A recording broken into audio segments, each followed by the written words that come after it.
Hello, and welcome to the EV Efficient Electronic Prescribing for the ED Now with Controlled Substances webinar. E-Prescribing gives you an important tool to safely and efficiently manage patients' medications. In this webinar, we will cover recent regulatory changes and demonstrate the benefits of e-prescribing embedded into the EV workflow. My name is Tracy Molina, and in just a moment, we'll be joined by our presenter, Don Beisert. If you have any questions that you would like to submit in the Q&A at the end of the webinar, please click on the question mark at any point during the webinar. We'll gather these questions and try to address as many as time permits at the end of the session. If we don't get to your question, we will follow up with you one-on-one. We will provide a recorded version of the session to all attendees in the event you would like to go back and review the material, or if you'd like to share the presentation with a colleague who is unable to attend. With 10 years at T-System, Don blends his deep technical knowledge of healthcare IT programs with a service industry-style client focus to bring top-tier products and services to the hospitals. And now to kick off our presentation, here is Don Beisert. Good morning, everybody. Thanks for joining us. Today we're going to talk about e-prescribing and the new changes within T-System EV to allow the e-prescribing of controlled substances. I just wanted to briefly talk a little bit about T-System EV. We are a full-service EDIS that provides physician documentation, nurse documentation, a full order entry product, as well as clinical decision support and numerous other features such as e-prescribing. So when we show the demo today, we will be showing the T-System EV product. Our agenda for today, we're going to talk a little bit about e-prescribing and some of the latest industry updates, so what's going on currently with e-prescribing, the current trends in the industry around it. We'll talk a little bit about T-System's new partnership. We'll be announcing our partner, our new T-System e-prescribing partner, and a little bit about their company. And then we'll go into an actual EV server and go through a demo of the e-prescribing functionality embedded within T-System EV. This slide, what we're really trying to show is just the trend towards electronic prescribing. Volumes of the number of providers that are prescribing, the number of prescriptions that are sent electronically, everything is growing and growing very rapidly. We're also seeing with the advent of the ability to send controlled substances, pharmacies are quickly getting on board with the ability to accept those electronic prescriptions for controlled substances. So just know that everything is moving in the direction of sending prescriptions electronically within the healthcare industry. This map kind of shows those numbers. Back in 2008, it was very rare to find a vendor or to find a provider that would send prescriptions electronically. And if you compare that with the map of what it looks like in 2014, the majority of providers are sending prescriptions electronically. In 2014, 70% of physicians are using EMR to electronically prescribe prescriptions. In 2013, 58% of eligible prescriptions were sent electronically. So over half of eligible prescriptions were sent electronically. So you're seeing the trend moving towards more and more prescriptions being sent electronically. So it's going to be something that patients start to expect that they would be able, if they go to their primary care provider who is sending their prescriptions electronically, when they come to the ED, they're going to expect to see the same types of functionality available in other care settings. So it is definitely trending towards more and more providers and a higher percentage of prescriptions. So I think it's going to become very soon that patients are going to expect that that's the way that their prescriptions are going to be handled. When you look at pharmacies, today 95% of pharmacies are on the SureScripts network. So 98% of the major retail chain pharmacies use SureScripts, and more of the independent pharmacies, currently 88% of those independent pharmacies are also part of the SureScripts network.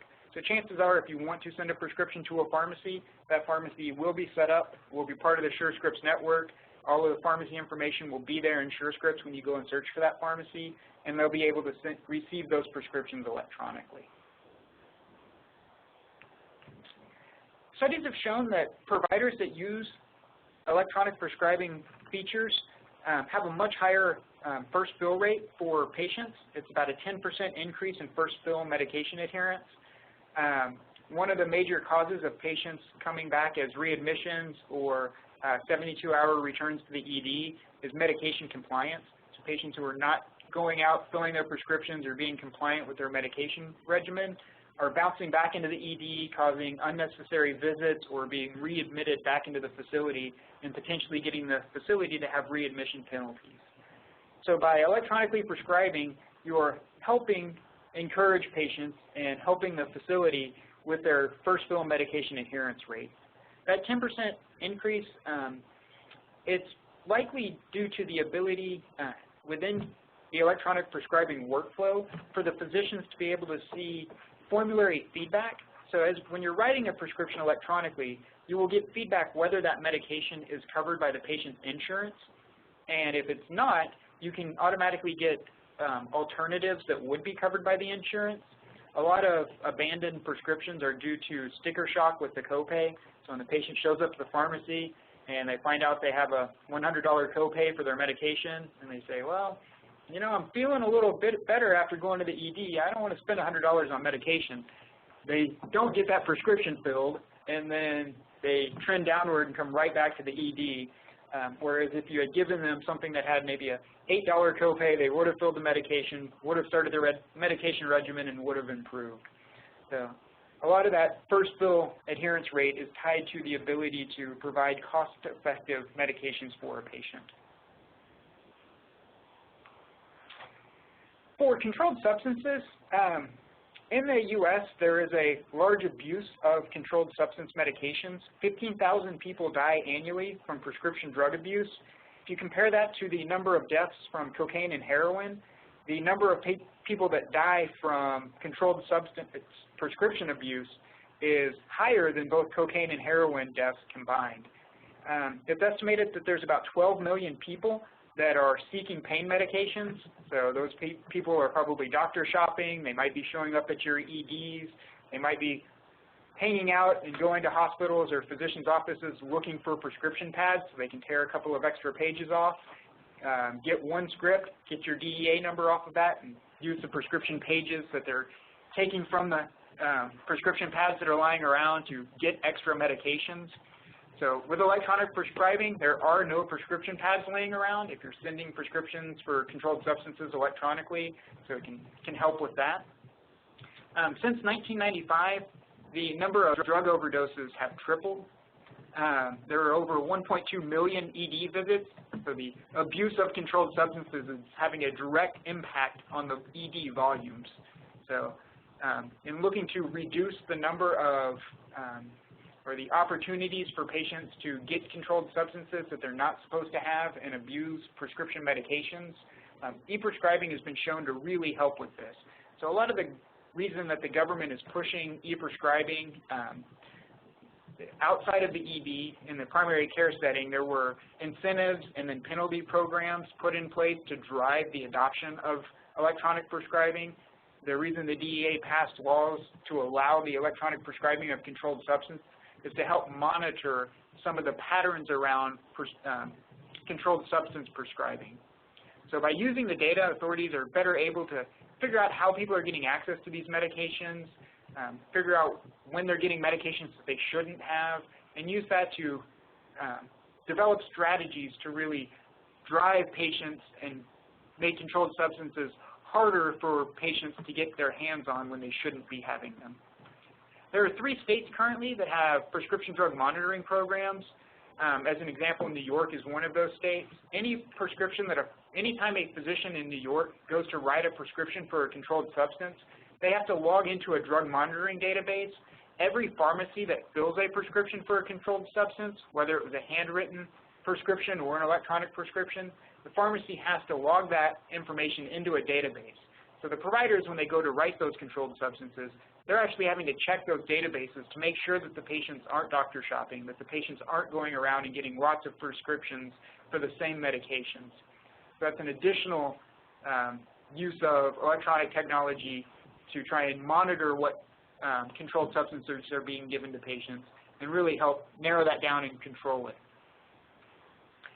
Also, during the e-prescribing workflow, physicians can see up to 2 years worth of medication history, so they can see what prescriptions were recently filled for a patient.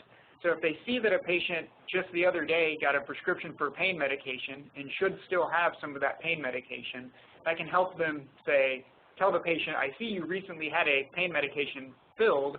I will not give you another pain medication. You should still have this prescription, still be able to take this prescription that you just recently had filled.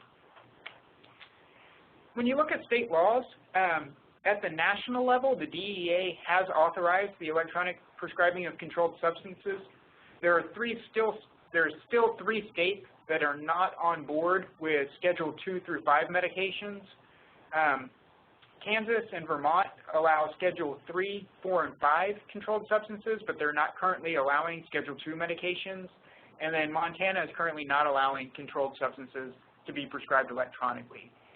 The other 47 states are, so the majority of the country is on board with allowing the electronic prescribing of controlled substances. So chances are, wherever you live, you would be able to electronically prescribe controlled substances. At the pharmacy end, so states are allowing it, the laws are in place. Now vendors and pharmacies are in the process of upgrading their software and getting certified with SureScripts to allow the controlled substance prescribing. With our new partnership, we are authorized, we have passed our certification, and we can allow providers to send those prescriptions for controlled substances. Pharmacies, there's about 40% of the U.S. pharmacies are already certified and on board to be able to receive the controlled substances electronically, and that number is rapidly increasing as some of the larger retail chains are getting certified. So you'll see that 40% of pharmacies that can get controlled substances today, that number will very quickly rise as the large retail chains come on board as well. So now I want to announce our new partnership and talk a little bit about that partner. We're proud to welcome DrFirst as our e-prescribing vendor. DrFirst has over 40,000 physicians writing prescriptions using their software. They have partnered with over 290 healthcare IT vendors, including T-System, to embed e-prescribing functionality within those vendor products. So DrFirst spends a lot of time working with vendors and making it seamless integration so that their product really fits in with whatever the existing workflow is with their vendor partner. So T-System spent a lot of time trying to figure out how do we slot in where it doesn't feel like you're going to another product, where electronic prescribing really feels like it fits into the T-System workflow that you've come to know and love by using the T-System EV product. DrFirst worked closely with the DEA and SureScripts in 2010 when the DEA decided that they were going to allow controlled substances to be prescribed electronically. So they were the nation's first certified e-prescribing of controlled substance vendor. In order for a physician to actually be able to write a controlled substance, they do need 2-factor authentication. So the DEA said there are 3 possible factors. You can have something you know, something you have, or something you are. And a physician has to use 2 of those 3 factors in order to authenticate a controlled substance. So with DrFirst, the 2 factors that we're using are something you know. So you'll have a username and password. So to sign into T-System, you know your username and password. So one factor would be your password. And the other factor is something you have. So in the bottom right corner, you see something that looks like a little yellow stopwatch with a blue button. That is going to be a hardware token that's provided for each of the physicians that are using the T-System electronic prescribing functionality. When you hit the blue button on that little hardware token, it generates a 6-digit code. That 6-digit code will stay on the screen for 30 seconds. So you have 30 seconds to enter that 6-digit code within the e-prescribing module in order to authorize that controlled substance. So that token is bound to an individual provider. And that token, that 6-digit code, only works for the provider that has been assigned that token. So that's the other factor of something you have. You have the token and you know your password. So you have to use that token that you have in order to generate a passcode to electronically prescribe a controlled substance. Once you have the hardware token, we're also making it available where each physician can download a free app on either the iOS or Android devices so that you can generate that 6-digit passcode that's valid for 30 seconds using your smartphone in addition to having that hardware token. So you would have a backup in case you've misplaced your token, or if you leave your hardware token at home and you show up at the ED, you could still prescribe if you download that free software app, which would serve the same function as that hardware token. DrFirst has won numerous awards. A couple of the highlights. SureScripts, the national backend for electronic prescribing, has awarded DrFirst the White Coat of Quality Award, which recognizes their commitment to going above and beyond what's required to get certified with SureScripts and adding additional beneficial functionality to the end users, focusing on clinical workflow and clinical quality. So it's actually the 4th consecutive year that DrFirst has been awarded the White Coat of Quality. So now that we've talked a little bit about DrFirst, let's talk a little bit about e-prescribing embedded within the T-System EV workflow.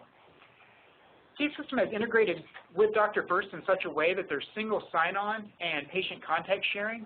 What that means is the providers, if they know their user account within T-System EV, they would simply provide their username and password, sign into T-System EV, and when they're ready to write an electronic prescription, they launch into DrFirst, and they don't have to know their DrFirst username or password. DrFirst automatically opens up within T-System EV.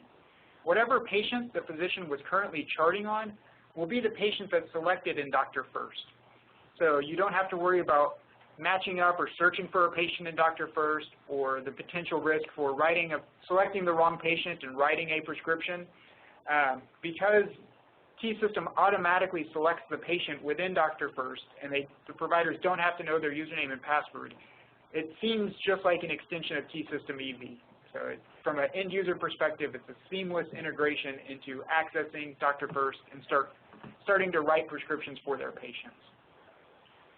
We're sharing information on patients, allergies, and prescriptions. If you were to use a standalone e-prescribing module without integration with TEV, first the provider would have to create the patient, so you're entering in a lot of demographic information, which is error-prone for typos or just a lot of duplicate data entry. So part of the integration is every time we get a patient within T-System EV, so your registration system sends that patient information to T-System. As soon as a provider creates a chart, we're going to share that patient information securely with DrFirst so that we keep our patient context in sync. If we get patient updates from the registration system, let's say they're registered initially and we didn't get their insurance, we just got them in and started treating them, and then after they were back in a room, we went back and did a full registration and captured that insurance information. When those updates come through, we'll continue to sync that information and make sure our patient data is in sync with DrFirst. All of the allergies that are documented in TEV, whether they're documented by a nurse or they are documented by a provider, those allergies are going to flow over from T-System to DrFirst, so they'll be included in drug allergy screening when new prescriptions are written. And then after the physician is done writing their prescription and has sent those prescriptions to the pharmacy, the prescription data, along with the pharmacy data, is going to come back into T-System EV and populate the physician clinical record. That information also shows on the patient discharge instructions. So when I'm getting ready to print those discharge instructions for the patient, at the bottom of the discharge instructions, it will list the prescriptions that were sent electronically, as well as the pharmacy name, the pharmacy address, and the pharmacy phone number, so the patient can easily map where they need to go to pick up those prescriptions from that pharmacy. One of the new benefits with our partnership with DrFirst is much faster and more reliable interfaces. So the time it takes for, once you've written a prescription, getting that prescription data back and part of the clinical record, that takes about 2 to 3 seconds. So it's a very fast data exchange in the back end, so the providers are not going to be spending a lot of time waiting on information to be exchanged. It all happens behind the scenes, and it happens very quickly and reliably. We tried to keep the workflow for e-prescribing as similar to the existing workflow for writing prescriptions in TEV as possible. So we have embedded the e-prescribing access right in the same area where providers are used to writing prescriptions in TEV today. So when we get into the demo, we'll show how we've tried to keep the workflow as similar today as possible to what the providers are currently used to. Another big benefit of e-prescribing is the ability to do weight-based dosing and get age-based alerts. So if you're prescribing in a pediatric environment, you can actually put in the patient's weight and generate the SIG for that prescription based on a weight-based dose calculation of what you want to prescribe for that patient. And then if you're prescribing medications, you do get geriatric and pediatric alerts that certain medications are not recommended based on the patient's current age. So it's more additional clinical decision support that's available in e-prescribing above and beyond the clinical decision support you would get in TEV today. So now we're going to go over to our T-System EV demo and actually show the e-prescribing workflow. So I will log in with my physician account. And in TEV, I'm just going to pick a new patient, and we'll take a pediatric patient here. So I've created my patient. As soon as I pull a physician template, this was my fever patient.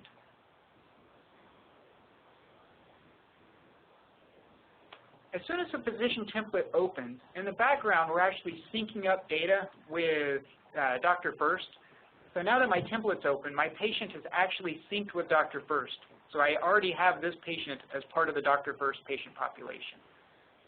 I'm going to document a couple of allergies on this patient so that we can show what the allergies look like when they're synced up with DrFirst as well.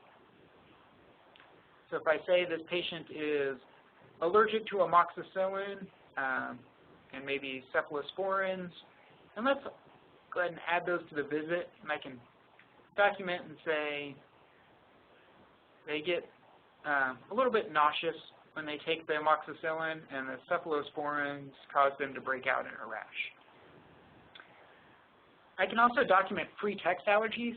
So this patient told me they're allergic to cat litter. So I will add my cat litter as a free text allergy. In T-System, we indicate free text allergies with a little asterisk, and I will show you in just a second what those would actually look like within DrFirst.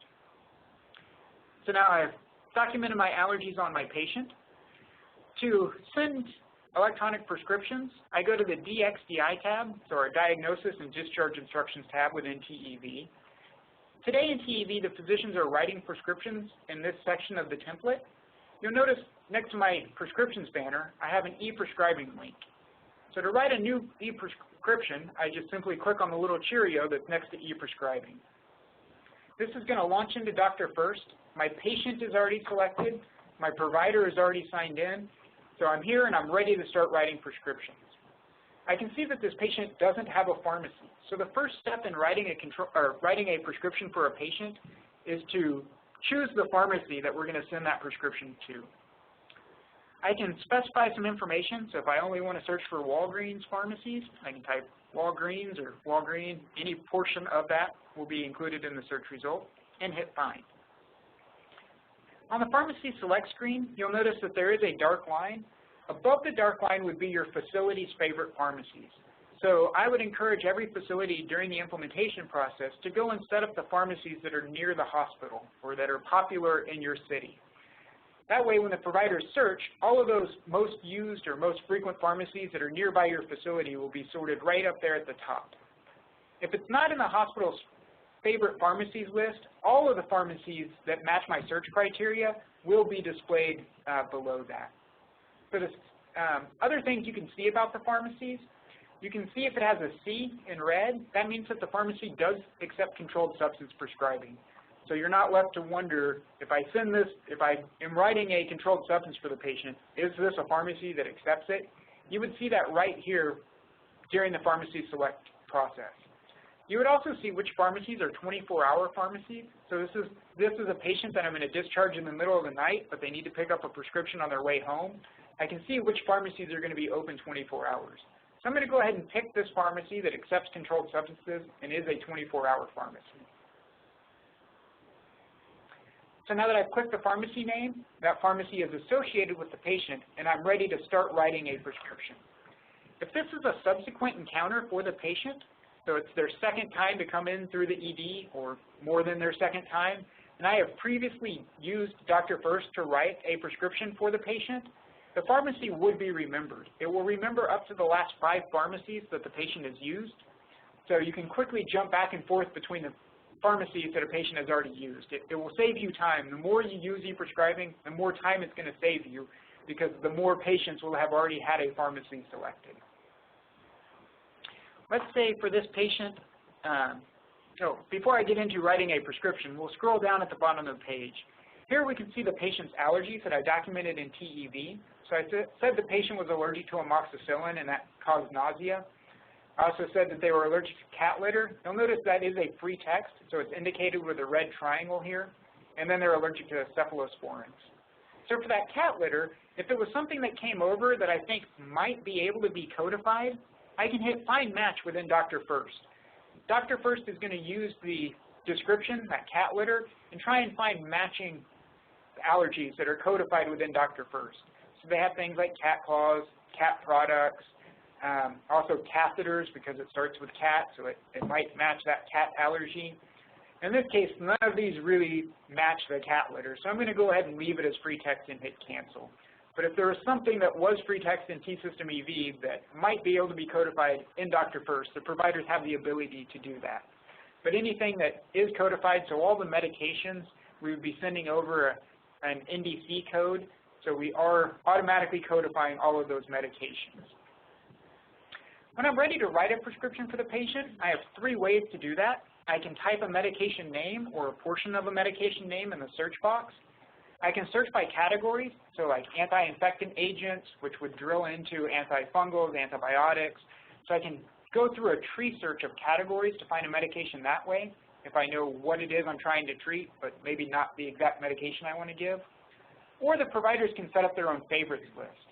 So here I can quickly select and say I want to write a prescription for Coumadin, and quickly add that and use that. So when I do that, I'm going to get my alerts. In this case, I have a 9-year-old patient, so it's telling me Coumadin is not usually given to patients under 18 years of age. And it also is telling me that the dose that I have is outside of the normal frequency range. So here I'm going to go ahead and cancel and not actually use that prescription. If I want to write a prescription based on a search text, I can search for a few letters of the word. So in this case, I'm going to search for amoxicillin. Since this is a pediatric patient, I'm going to do a suspension. Here I documented the patient was allergic to amoxicillin. And even though the patient is allergic to amoxicillin, I can go ahead and prescribe. Your facility can configure whether a reason for prescribing with alerts is required or optional. In this case, it's set to optional, so I can prescribe without providing a reason. Or I can document a reason and say, the benefits, the patient gets a little nauseous, but the benefits really outweigh the risk here, so I'm going to go ahead and prescribe that amoxicillin. As I write scripts, all of the previously used SIGs for this medication are available. So if I want to write 400 milligrams, I can just quickly click that as my SIG, and it would populate. In this case, I'm going to use the weight-based dosing calculation. So if I know that my patient weighs 45 pounds and that I want to give 25 milligrams per kilogram per day, and I want to give this twice a day, I simply enter that information and calculate that and say apply to prescription. And it will fill in the SIG that matches up with this patient's weight-based dosing. So this SIG is now specific to the weight of the patient that I'm prescribing for. Once I've filled in my SIG, I can add notes to the patient. These notes come back and populate TEV. If there's something I want to give to the pharmacist, so in this case, I'm sending the allergy along with the prescription to the pharmacy. So this is just a note to the pharmacy that I did consider the allergy, but I believe the benefits outweigh the risk. So pharmacist would get that. I can also add additional notes to the pharmacist if there's something else I want the pharmacist to be aware of. Once I've completed my script, I hit continue. And here it's going to give me some additional warnings. In this case, I said take this prescription for 3 days. It's telling me the minimum recommended duration for an amoxicillin is 5 days. So I can go back and say, okay, well, in that case, let me change my prescription to a 5-day course instead of a 3-day. And you'll notice the quantity is automatically calculated based on the duration and the quantity, or the amount that the patient should take. So now that I've addressed that, I no longer have any warnings. Here I'm previewing my prescription. This is showing me what's going to the pharmacy. This would be your hospital's name and address along with the phone number. So if the pharmacy needs to call back, they would have the hospital's phone number here.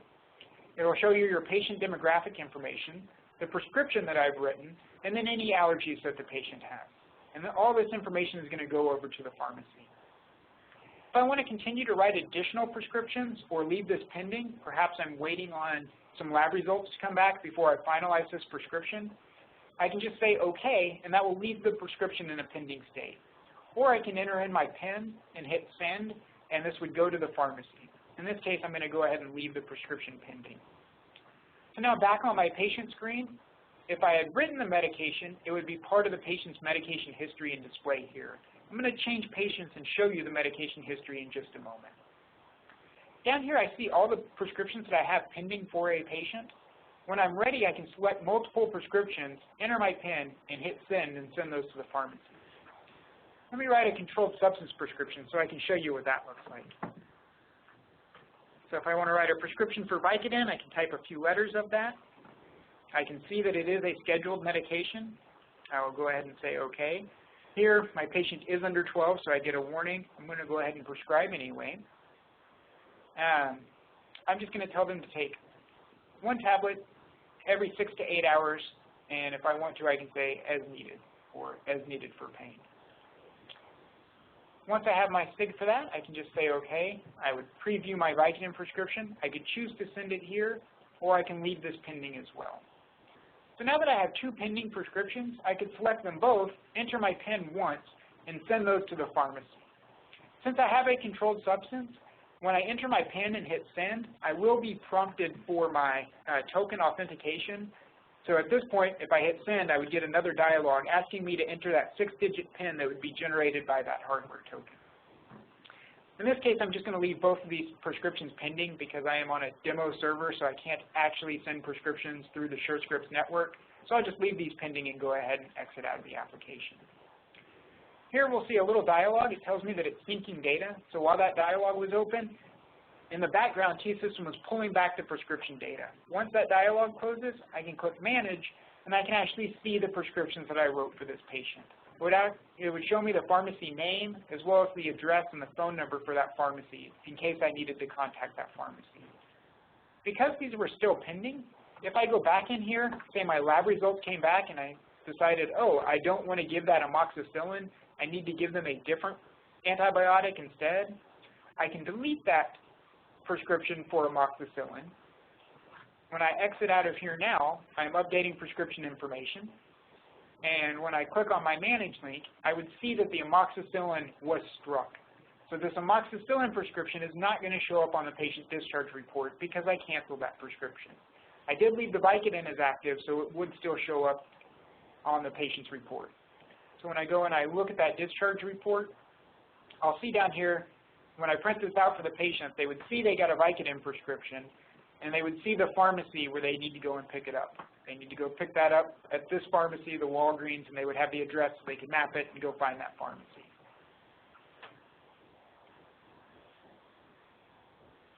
Let me briefly show you with a different patient what medication history looks like. So this patient, we've sent over insurance information. So here I do have a formulary populated, so I can show you what formulary feedback would look like when I'm writing prescriptions. Then I can also see medication history. In this case, these were 2 medications that I had previously written. If this were an actual production environment and I were connected to SureScripts, it uses the patient demographic information, and it would actually pull prescription history from the payers. So in this section, I would be able to see past filled prescriptions for that patient. Here in my favorites list, I can see formulary feedback. So the NF means it's not on the patient's formulary, and the F means that it is on the patient's formulary. So this is formulary, this is formulary. The NF/F would tell me that the certain versions of that, maybe certain dispensable types, certain sizes might be covered. So maybe the capsule is, but the chewable tablet is not. This is saying there are some that are and some that aren't. If I actually go through the prescribing process on this med, I would see which ones are covered and which ones are not. So as an example,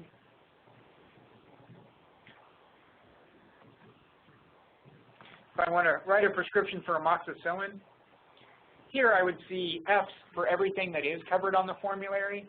And down here I see that the Moxitag, the brand name, is a non-formulary. So I should not use this one because it's not covered by the patient's formulary. I should use one of the other formulations that would be covered by that patient's formulary.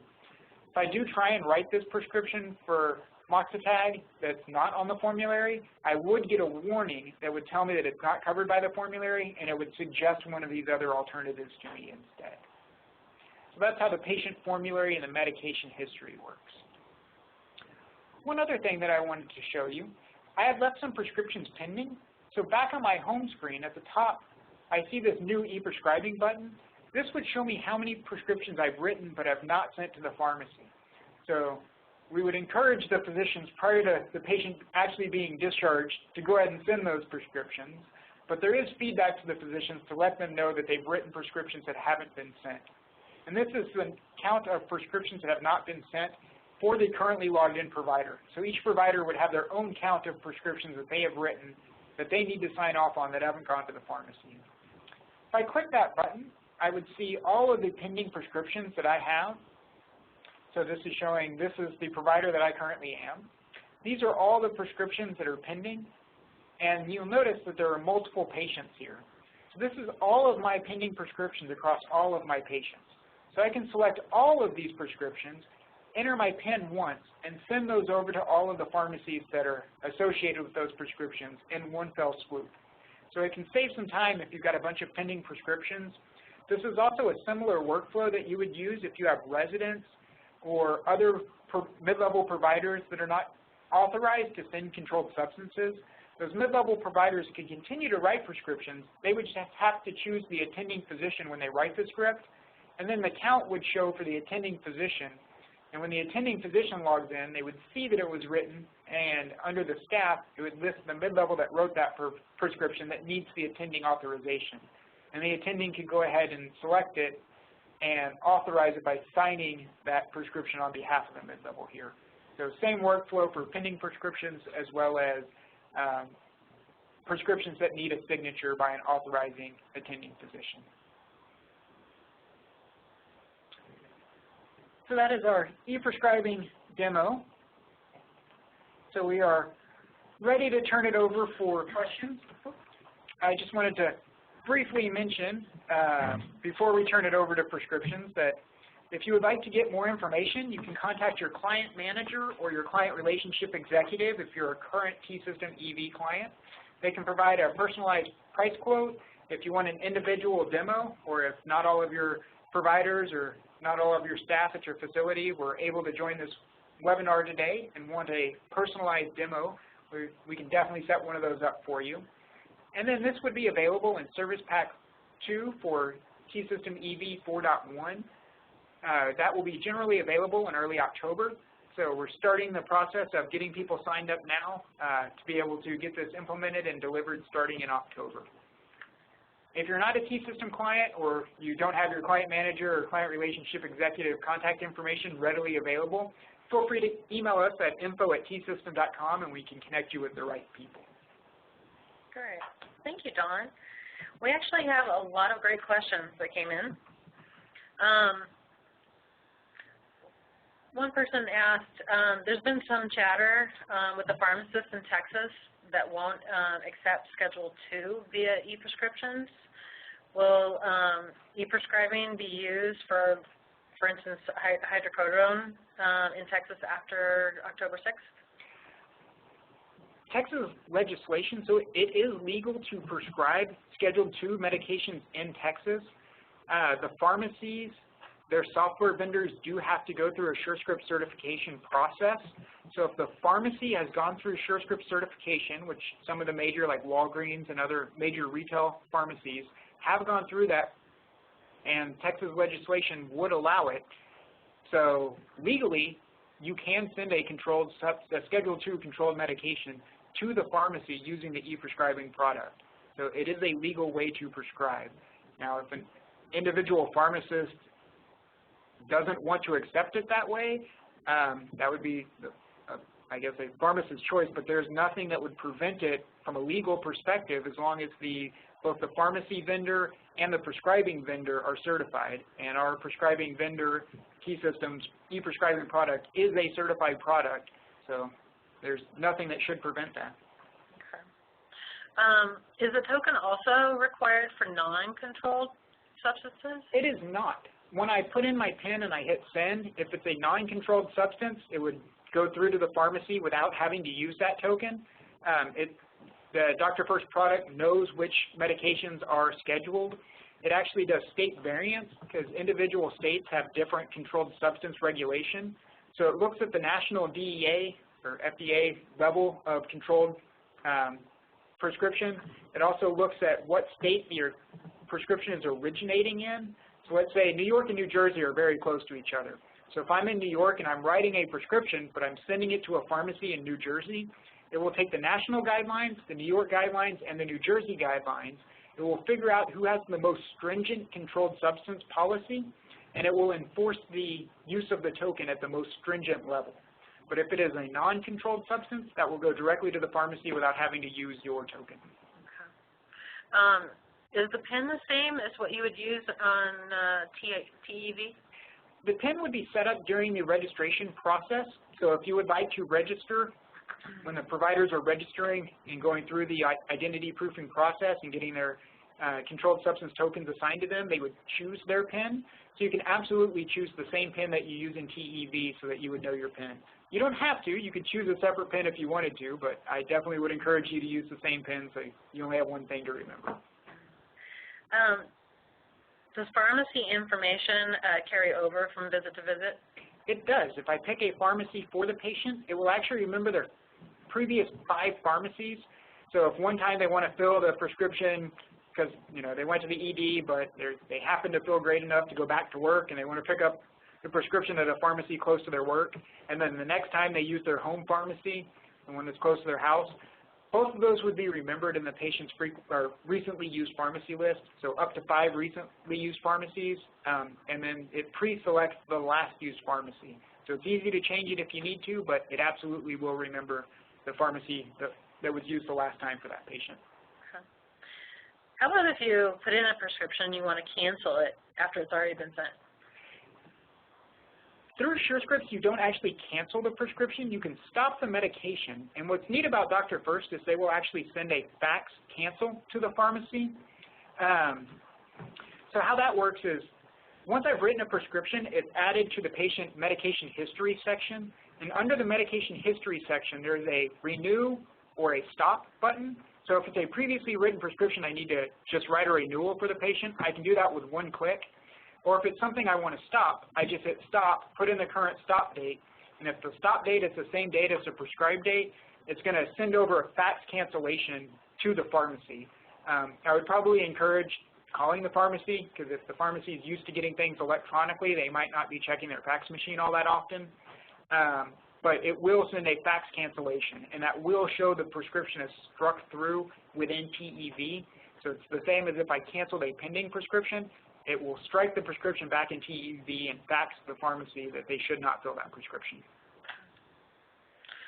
How is access to this module controlled on the back end? Can you give rights on a doctor-to-doctor basis? We can set up individual providers within DrFirst. So a provider that does not get an account created in DrFirst, when they click the new button, it will just give them a little error that says you do not have an account. So you can control it by choosing which providers we set up an account for. Our contract is not at a per provider level. So regardless of the number of physicians, there's not an additional cost to add additional providers within DrFirst. You can have as many physicians set up as you want, so I would encourage you to have all of your providers set up. For the controlled substance token, so that token that's required by the DEA for 2-factor authentication, there is a cost to go through identity proofing and to get that token associated with the provider. So there is a one-time setup fee for each physician if they're going to do controlled substance. But there is no cost to set up a provider if they're not authorized to do controlled substances and don't need a controlled substance token. So I would, while you can choose who you want to set up, there's no reason not to set everybody up. Okay, great. Does this implementation require more hardware It does not. Well, I will caveat that and say it depends on the version of TEV that you are on. This does require you to be on 4.1 Service Pack 2. So if you are already on a 4.0 version of EV, you can use your same existing hardware. You just have to upgrade to the latest version of EV. The DrFirst functionality itself, there's no requirement for any additional hardware. It's a SaaS-based application, so T-System is invoking DrFirst as basically a web page that's embedded within TEV. So it's a very lightweight application. There's no additional hardware. There's no additional interfaces. So we get the existing ADT feed from your registration system. We send over the patient demographic information to DrFirst. All of the T-System to DrFirst interfaces are built into Service Pack 2. So from your IT team's perspective, it should be fairly easy on them because there's nothing they need to do to set up interfaces for DrFirst. That's all handled by the T-System implementation team, and there's no additional hardware or server requirements for this as well. I think I have a few more for you. Can it round to the nearest whole number when calculating doses and volume? You can change it. I guess you saw on the amoxicillin it said 2.04 teaspoons. You could absolutely go up there and change that to 2 teaspoons. It doesn't automatically round. It will use the weight-based calculation. But once you say apply this to the SIG, you can just click your cursor in that and backspace it and say give them 2 teaspoons instead of 2.04 because my teaspoon measurement at home does not have a 0.04 measurement in it. So you can absolutely go up there and change that. Okay. Can it import pictures of physicians' signatures? Yes. We can have the physicians physically sign a piece of paper, fax that over to DrFirst. This is a requirement for fax prescriptions. So DrFirst will try and send the prescription electronically to a pharmacy 3 times. If the pharmacy does not respond, so T-System uses DrFirst. DrFirst uses the national backend, which is SureScripts. So DrFirst will use the SureScripts services to try and send that prescription electronically.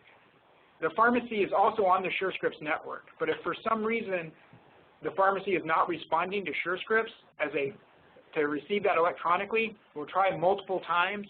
If all of those electronic attempts to send the prescription fail, then DrFirst will then try and fax it to the pharmacy. And the fax would, in certain states for certain types of prescription, does require a physician's signature.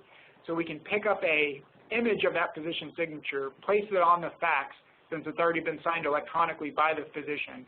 So that fax would go over with a physical-looking signature from the provider. So that is available within this offering. So we got some more questions for you. Is there a way for the nurse to put in the pharmacy information and have it auto-populate? Today there's not. There is no nurse access within the way that we've integrated. We put it into the physician template. That's a great idea, great feedback, and something that we could look at in the future. We are looking at future versions and figuring out how we can do more with this new partnership with DrFirst. The ability within DrFirst is there to set up staff accounts. We implemented this as a physician type of a workflow, but I could absolutely see the benefit of having the nurse or even the registration, perhaps putting it in patient properties so that it would be available for any user to select that pharmacy. We don't do that today, but that's a great idea. I'll take that back to the product team, and we'll look at potentially having some enhancements to those workflows. So for people that sign up for this, this is going out in October. It's our first time to work with DrFirst starting in October, so we're definitely looking for feedback and ways that we can make a better workflow. So ideas like that, absolutely send us those requests, and we'll see what we can get for future versions of this. Okay. So back to New York State. We have a question. Does DrFirst use federal or New York State controlled substance schedules in the subscribing database? Since New York State is stricter on controlled substance schedules. That's a great question. They have state variances built into their database, so they do the most stringent of the state requirements. So if you're writing it in New York, filling it in New Jersey, It will compare, it will look at the national controlled substance level, it will look at the New York controlled substance level, and then the New Jersey controlled substance level. Whatever is the most strict controlled substance level, so if it's a 3 at the national level and a 3 in New Jersey, but it's a 2 in New York, it will be enforced as a Schedule II medication because that is the most stringent enforcement policy. So they do individual state variances in the database. Okay. Another New York question. In terms of contacting pharmacies that do not accept faxes, who at DrFirst will be calling the pharmacies? New York State law does not allow non-licensed prescriber to call. It will first try to send a prescription electronically. If that fails, it will try the fax. If it is not a pharmacy that can accept a fax, or the fax number is bad, it fails those fax attempts, DrFirst actually calls into the hospital to notify the hospital that the prescription did not go through. So it would have to be a hospital resource that would then phone in that prescription. So DrFirst does call to notify you that the prescription did not go through electronically or via fax, but they don't call the prescription to the pharmacy. They call the hospital to tell the hospital that the prescription did not go through. Let's see if I have any more here. Can the token be installed in Windows OS? The token is a hardware token, so it is not something that runs on the computer itself. It would either be a physical device that the providers would carry on them. They can put it on a keychain. It's actually quite small. Or they can download it on an iOS or an Android device and use it as a software token on their personal device or on a smartphone device. You can even do it on an iPod Touch. It doesn't have to be connected to the internet to run the token because the algorithm is built into that software token. But it's not something that's installed and running on the actual key system server. It would either be running on a phone or a piece of hardware that they would use. Let's see what else we got. I think we got one more question. How are the CIIs handled? Are they different from the C3s? Oh, the controlled schedules, I'm assuming this question is around the controlled substance levels, so Schedule 2 versus 3, 4, and 5.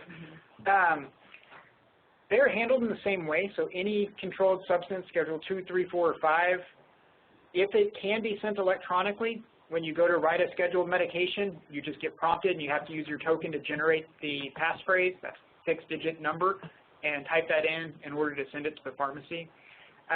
If you have certain state guidelines, such as maybe a resident can write a Schedule 3 and 4 but can't write a Schedule 2, there is a workflow where the mid-level or that resident would be able to select the attending physician for their Schedule 2, but still continue to write the Schedule 3 and 4 on their own. Okay, great. Okay. I think that's all the questions we have. If anyone else has any questions, please feel free to type those in. We'll give you a few minutes to think about it. In the meantime, don't forget we have Linked coming up in September. We would love to see you all. If you're not already registered, please check us out on our website. And at Linked, DrFirst will be present there, and we will have the ability to demo the e-prescribing, so come get some hands-on. Your physicians are welcome to stop by the DrFirst area or one of our key system tables that will be set up at Linked, and you can actually play with the e-prescribing workflow on your own. So come by and get some hands-on and check it out. Okay. All right. Well, we'd like to thank you all for attending today's session. This concludes today's webinar. On behalf of T-System, thank you for joining us.